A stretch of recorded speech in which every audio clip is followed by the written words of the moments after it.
Welcome, all my fellow Redskin brethren and sistren. It's news that's nightly about the Redskins. Welcome to the Redskins Nightly News. I, of course, am your host, Louie T. Let's get to tonight's lead story.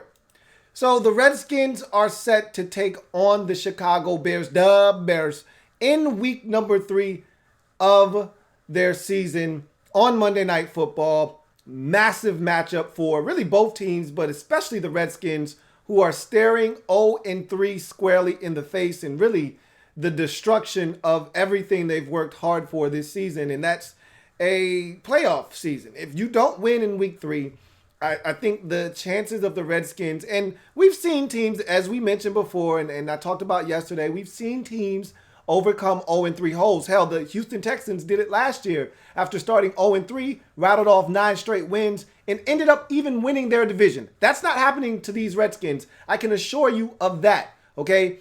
So they've got to win on Monday night because, again, we've talked about this ad nauseum, so I don't need to go over the schedule again. And yes, things do lighten up a bit, but again, who are we to talk about schedules lightening up as if we're good enough to take advantage of a schedule that gets soft, all right? As I mentioned yesterday, teams are looking at the Redskins like a win, like food. They're looking to eat against the Redskins, as are we against certain teams on the schedule. It goes both ways. So we aren't in a position, and I've talked about this for years, we're not good enough to look at any team in this league as a win. We're just simply not good enough to do that. So this is a big game, and I don't want to talk about the Giants next week, and I don't want to talk about getting to 3-3 on the season.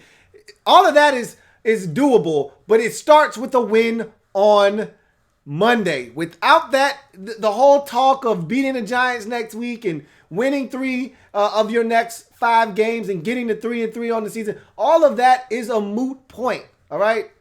All of that goes by the wayside if you don't beat the Bears, because then you're saying that you're going to win the next 3 games if you're getting to 3-3. And again, the Patriots are looming, okay? In case you forgot, need I remind you again, they are looming in a couple of weeks. And again, I don't want to overlook the Giants. Okay, we're not good enough to overlook the Giants. And I'm anxious to see what Daniel Jones looks like in his rookie debut on the road versus Tampa. He could absolutely continue from what he did in the preseason, light the Tampa Bay Buccaneers up, and all of a sudden, that's a loss on the schedule. If you're looking at that Giants game, you're looking like, oh shit, Daniel Jones is a beast. We might have, everyone might have made a mistake in questioning the Giants for selecting him, yada, yada, yada, this, that, and the third. But again, I don't worry about anybody else. The only thing we need to be concerned with going into week 3 is the Bears and trying to find a way. And I don't really care how it looks and how this is achieved. We got to find a way to win this game. I don't care if it's 9-7. I don't care if it's 3-0. I don't care if it's 31-30. And the defense is once again horrible. I just need a win in the worst way right after a long day. I've said this so many times, my face is starting to turn blue at this point, that I just want to be playing meaningful football in November. And the only way that is going to occur, and again, we could win this game and then lose next week and all is lost, okay? Because at the end of the day, if you don't win the next 2 games, really is what it boils down to, you're in a tough spot, okay? But you can't win 2 without winning 1 first. Got to win this one first, okay? But we're the type of team that we are. We'll win this game and then go to the Meadowlands and lose next week as if we're good enough. I don't want to go into that. I just said I don't want to do that. I'm not going to do that. Let's focus on the Bears. And we're going to talk about how a win versus the Bears is achievable on Monday night in week 3 a little bit later on in the show. Let's get to in other news. Jay Gruden and Greg Manusky stepped up to the podium today to speak about the Redskins, and I'll talk about a little bit of what was said by both individuals. We'll start with head coach Jay Gruden and what he talked about today at the podium. A lot of what he was referencing in today's press conference was about injuries and guys and their availability, who practiced, who didn't, what's going on with the injury situation for the Redskins.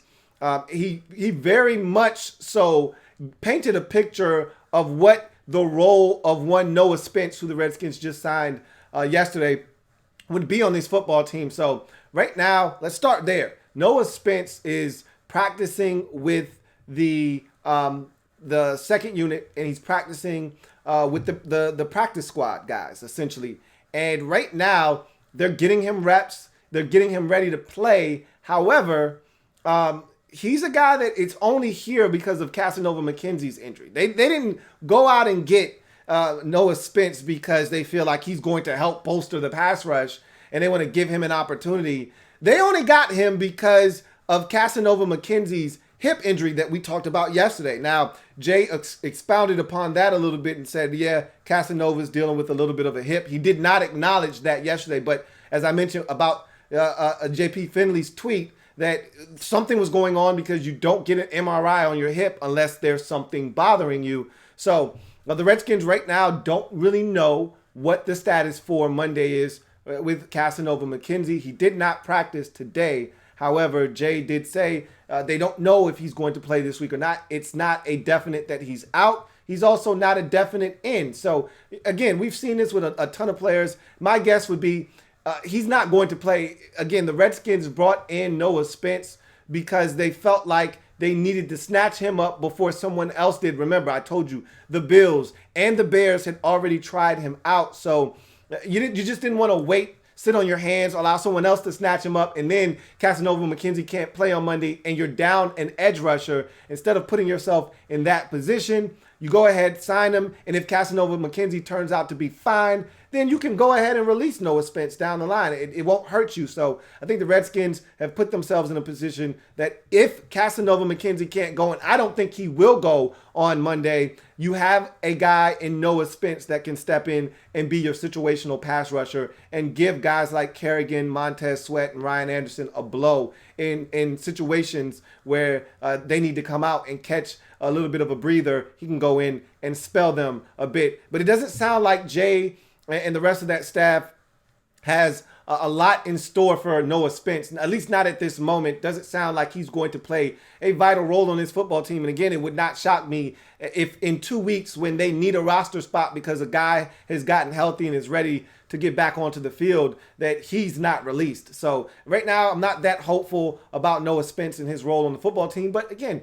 we will see. You know, Casanova McKenzie could be out for the next week or two. Noah Spence could come in, all of a sudden get a sack and a half, and all of a sudden we're saying, hey, man, this guy can't go. He's got to remain on this roster. And, you know, that's how guys end up staying on rosters. They get an opportunity, they seize that opportunity, and they take full advantage of it, and they don't look back. Maybe this is Noah Spence's second opportunity, one that he doesn't waste, and maybe this is his ability to stay in the league. Who knows? We'll see what happens there. But Jay also talked about Fabian Moreau and his availability. Sounds like Fab is going to be able to go this week. He was really close to going last week. So I told you I thought he would be a guy that would probably go this week. But again, I'm not going to stick my neck out on the line with these injuries because I've been so wrong pretty much all season long. I told you I thought Jordan Reed was going to play in week 2. I knew he wasn't going to play in week 1, but I told you he wasn't going to play in week 2, or he was going to play in week 2, and he didn't. He practiced.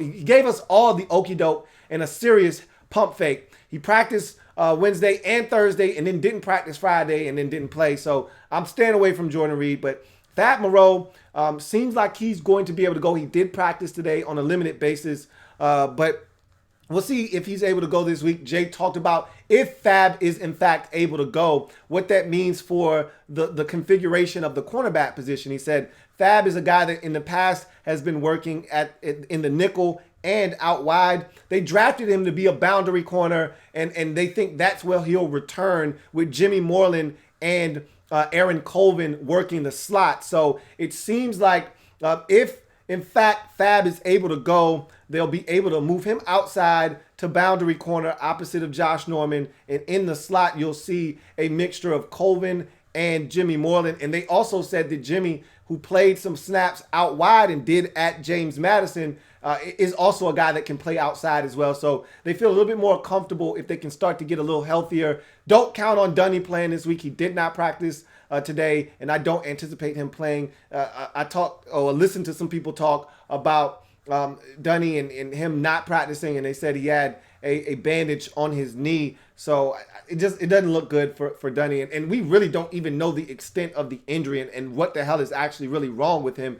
And that's the scary part with Dunny. Remember last year he had the whole nerve thing. Now this year he's dealing with something with his knee, and we actually don't really know what it is. So we'll see what happens with him. But I don't anticipate him playing in week 3 versus the Bears either. You look at Jonathan Allen. He is a guy that did not practice today, but he was out there yesterday. So when you look at Jonathan Allen, they said they wanted to give him a day off today, kind of give the knee a chance to calm down a bit. So I'm still lukewarm on whether he's going to play. Jay said it was a pretty serious knee injury, and they want to make sure they take their time with that injury. And listening to people that are at the park, they said that Jonathan Allen has a pretty sturdy knee brace on as he's participating. So it's a different look for Jonathan Allen. And again, one of those guys that they're hopeful that he plays, but they're not certain that he's going to be able to go in week number 3. Again, it's a wait and see approach for Jonathan Allen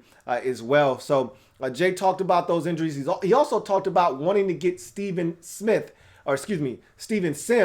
more involved in the offense. But he said, look, it's kind of tough because we got other guys that we want to get involved in. He said, look, in order to get Steven in, he's more of a slot. We got Trey in there, and we love what Trey Quinn brings to the table. We're not going to work him at X because that's where Terry McLaurin is, and we're not going to work him at Z because that's where Paul Richardson is and Kelvin Harmon. So we really like what we have at receiver, but we're going to find ways to get Steven Sims onto the football field because we really like what he brings to the table. And then, I love this question. Someone said, hey, what about punts? And Jay is like, nah, not yet. So I told you, remember I talked about this on Monday. Jay's just not comfortable. I think I talked about this on Tuesday's episode of the Redskins Nightly News, that Jay's just not comfortable putting anyone else but Trey Quinn back there because he knows Trey will field the punt. He won't muff it. He just doesn't have confidence in anybody else. He's still shell-shocked. Jamison Crowder did a number on Jay's confidence and psyche when it comes to punt returners, and Jay's really comfortable with Trey Quinn back there, and I just don't know when Jay's going to allow anyone else to get back there.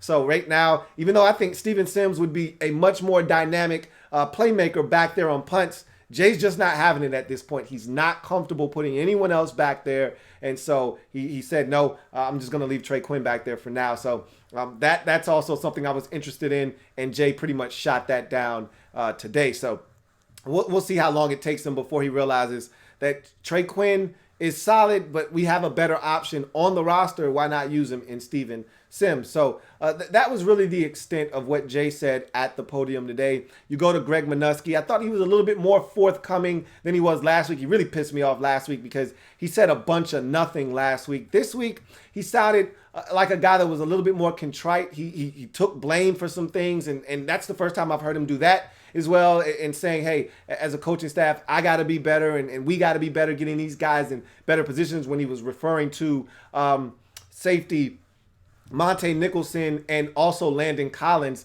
And they were talking about how good Landon has been in the run game and how some of these other guys, i.e. Monte Nicholson, need to be a little bit better in their run fits, and the linebackers. And you remember, Greg Minuski is a former linebacker himself, so he knows the position intimately, and he feels like the backers have to do a better job of fitting in their gaps and not over pursuing plays. He talked about some of the linebackers needing to, he said, wobble a little bit more, meaning they need to be able to find these gaps. Can't be overrunning things. They got to be a little bit more flexible and see what's going on, shoot these gaps, and be where they're supposed to be. And you could tell Greg was a little frustrated because he said, we knew what Dallas was doing, and guys just simply didn't execute. So they got to be better in the run game. And he also talked about getting pressure on the quarterback. And he said, look, we got to be in a position to get pressure on the quarterback. We can't be in 3rd and 1s and 2s and 3s where it's quick, 3-step drop, ball out of the quarterback's hand. You can't bring pressure to that. You got to have them in 3rd and 7 or longer, and that gives you an opportunity to heat a quarterback up and change the looks that you're giving them. And so we got to put them, and we didn't do that last week. In week 1, there was no excuse. Philly was consistently in 3rd and long, and we simply just didn't hit home.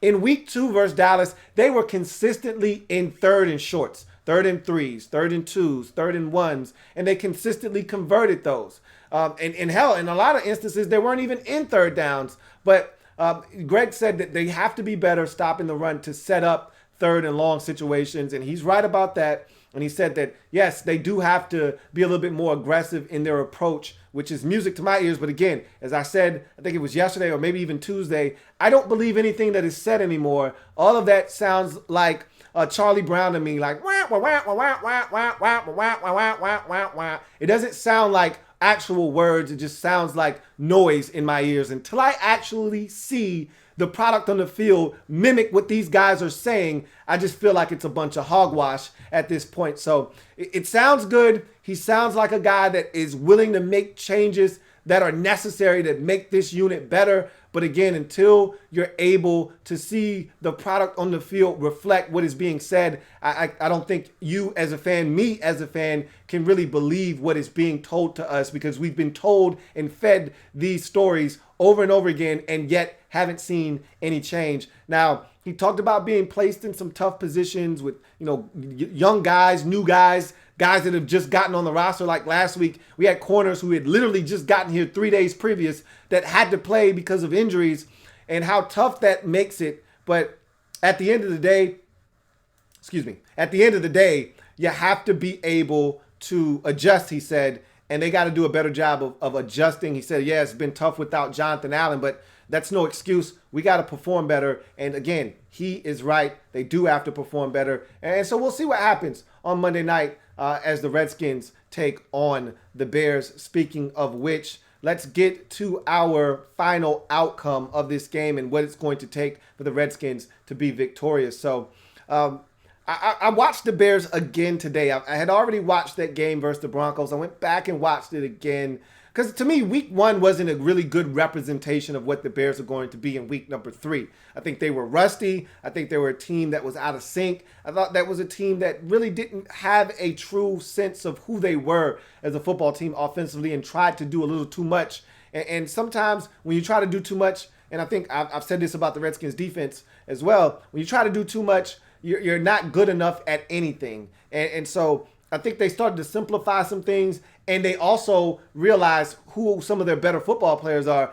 For instance, David Montgomery, their rookie running back, to me is their best running back. And in week one, he didn't get as many touches as I thought he should have. In week 2, his workload increased. I think it's going to increase even more. The guy's a beast. And if the Redskins aren't coming with multiple helmets to the football, he's going to break tackles and make the Redskins look silly. I thought he ran the football very effectively versus that Denver Broncos defense. So he's a guy you have to account for in the run game. And as a pass catcher, he can catch it out of the backfield too. What I noticed is that when Mitchell Trubisky isn't comfortable, he likes to force the football to his tight ends. They're the quick outlet on the play, and he likes to get them the football. So I think the Redskins have to do a good job of staying connected to these tight ends. Don't give him any free throws to the tight ends. His favorite receiver easily is Robinson, Allen Robinson, and he's a damn good receiver. And if we're not careful, he can torch us just like he did the Green Bay Packers in week number 1. So we have to, again, stay connected to him and know where he is at all times. They have guys that can run, just like the Cowboys and the Eagles had receivers that can run and ran right by us. They have a receiver in Taylor Gabriel that will and can take the top off the defense. We have to account for number 17 and where he is they have another receiver in Anthony Miller, who I think is going to still be a really good football player and is in his second year. Hasn't really had an impact this season. Didn't do anything in the Green Bay game. Didn't really do much in this game either versus the Denver Broncos. So he's poised and ready for a breakout game. Let's not let it be on Monday night versus the Redskins, but Taylor Gabriel is 18. Got to know where he is at all times. He is a true difference maker, especially on the deep ball. Hasn't had a big play yet this season. Again, the Broncos have only scored a combined 19 points in their first 2 weeks and have only scored 1 touchdown on the season. So this is a team that has struggled mightily offensively, but if we're not careful, we'll be the team that they bust it open on and all of a sudden break out of their funk offensively, and we can't allow that to happen. If the Bears score 27 in this game, we're probably going to lose this football game. We can't, because their defense is good. This isn't like the last couple of weeks where, the Eagles, to me, their secondary is suspect. And against the Cowboys, I feel like their secondary is a little suspect as well. And we had opportunities, as you heard Jay talk about, with Paul Richardson wide open, and the offensive line just simply didn't give Case enough time. And Case frankly didn't see it. He probably should have been looking and he didn't. But bottom line is, I don't think there is a true weakness. As Jay said, unlike the last couple of weeks where you felt like, hey, if we could just protect up front against the Cowboys and the Eagles, their secondary can be exposed. That's not the case this week. The strength of that Bears defense may be their secondary. They're really good on the back end with Eddie Jackson and Kyle Fuller. They're a really good football team. Prince Amukamara may be the one weak link in that Bears secondary, but again, they're really good on the back end, are the Bears. And so the front end, we already know about Akeem Spence and Khalil Mack and all of those guys that pose a problem. Or excuse me, Akeem Hicks. He's really good at defensive tackle, a big difference maker. I watched another one of their defensive linemen, number 99, Aaron Lynch, who was an ex-Notre Dame Fighting Irish football player, was an ex-South Florida football player, was with the 49ers. Now he's with the Bears, and he's playing lights out right now, stopping the run, getting a little bit of pressure on the quarterback. So they've got a formidable defensive line. They can come at you in waves. We know their linebackers are really good with Danny Trevathan and, of course, Roquan Smith. These guys get after it defensively. I don't expect the Redskins to score a boatload of points. Not like they've been scoring a boatload of points in recent games anyway. I mean, the 27 against the Eagles was really 20. They got 7 in garbage time. And the 21 versus Dallas was really 14. They got 7 in garbage time there. So it's not like we've been lighting up the scoreboard anyway. I expect this to be a low-scoring affair. And to me, honestly, the team that gets to 40 first is going to win this football game. And I think the team that ultimately is able to do that is going to come away with this victory. And the Redskins have to be better defensively. And as Greg Minuski said, it's got to be for 60 minutes. It can't be for 15. It can't be for 30. It can't be for 45. It can't be for 50 or 55. It's got to be 60 minutes of quality defensive football for the Redskins. And conversely, offensively, the same thing. They can't come out like gangbusters and then go silent the rest of the game and start going 3 and out. We see the impact that has on this football team from a defensive standpoint. The offense has to carry their load. They got to sustain drives. They got to keep the defense off the field. Let's face it. We don't want the defense on the field at this point. We don't know if the defense is ready to carry their own weight or not. How about we minimize how often they're on the field? And I think the way to do that, and I thought the Broncos had a little bit of success running the football. It wasn't a ton, but it was enough to keep the Chicago Bears honest defensively. I think we're going to have to run the ball much better than we have the first 2 weeks. We can't have another one of these 10 carries for 18 yards type of performances from our lead back. We've got to be dynamic. And even if you get away from the run, the short passing game is going to have to be on point. We can't be inaccurate. We can't have the penalties. We've got to me, the biggest key to the game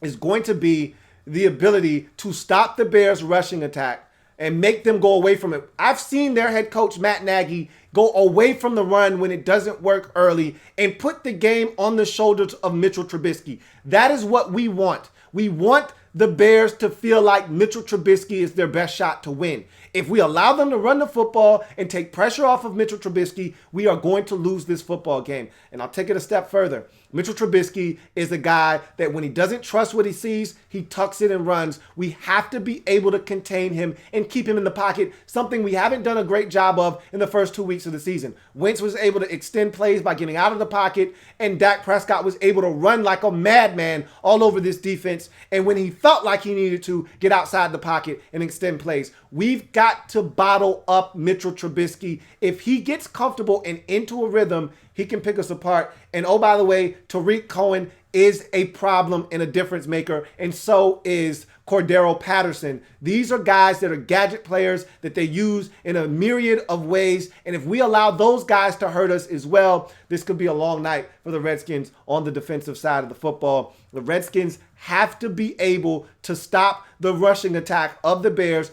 and make Mitchell Trubisky beat us, and if he does, you tip your cap and say, Bears, you're better than us. You deserve the victory. Offensively, you have to control time of possession. We don't want this defense on the field. As simple as that. We don't trust them. We don't think they can play consistently for 60 minutes. We got to win the time of possession. We haven't done that in either of the first two games. It must happen on Monday night. And much like we've done the first 2 weeks, we've got to protect the football. And it's going to be a lot tougher this week because the best pass rusher we've seen all season is coming to town in Khalil Mack. And the way that our guys on the edges, especially Morgan Moses, has been protecting, they're going to put Khalil Mack on the right side of our offensive line, and they're going to go after and attack Morgan Moses. And we're going to have to do things, chipping and sliding protection to protect Case Keenum and make sure that Khalil Mack doesn't wreck this game plan for the Washington Redskins. At the end of the day,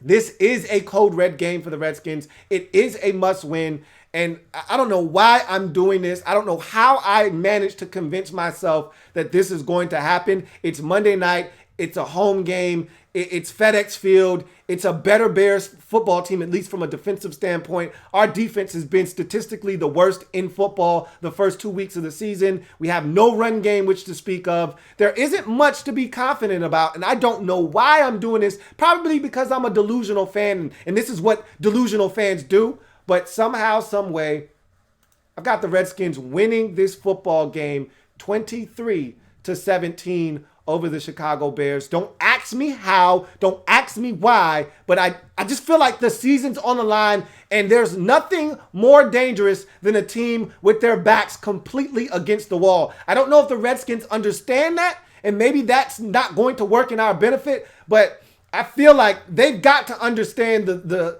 severity of this game. Our backs are completely against the wall here. We don't win this football game, the season's done. I don't think they view it that way, but being realistic, if they don't win this football game, there's really nothing much more to speak of in terms of a competitive portion of this season.